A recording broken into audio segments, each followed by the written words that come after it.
With the world watching, Butch Wilmore and Sunita Williams finally returned to planet Earth, splashing down off Florida after a 9-month ordeal aboard Boeing's troubled Starliner. NASA astronauts Butch Wilmore and Sunny Williams finally returned to Earth in a SpaceX capsule on Tuesday. The crew enjoyed a soft splashdown off Florida's coast and were welcomed back by a pod of curious dolphins. Their return caps a protracted space mission that was fraught with uncertainty, technical problems and political spectacle. They were stuck in space for 9 months after their faulty Boeing Starliner craft upended what was meant to be a week-long stay on the International Space Station. Issues with the Starliner's propulsion system led to cascading delays to their return home. Then the mission got caught up in politics after it captured the attention of US President Donald Trump. He called for a quicker return of Wilmore and Williams when he took office. He also alleged, without evidence, that former President Joe Biden abandoned the pair on the ISS for political reasons.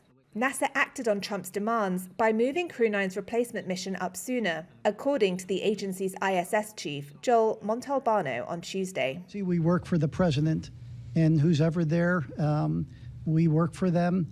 We had an input from that office. We took a look at it.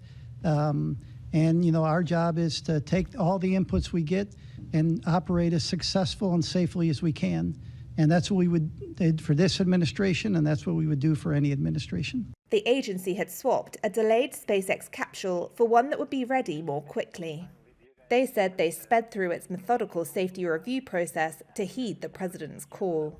Wilmore told reporters earlier this month on a call from the ISS that he did not believe NASA's decision to keep them on the station had been affected by politics under the Biden administration. SpaceX CEO Elon Musk, a close advisor to Trump, had echoed Trump's call for an earlier return.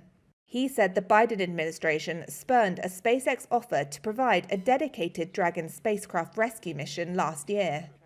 NASA officials said the 2 astronauts had to remain on the ISS to maintain adequate staffing levels.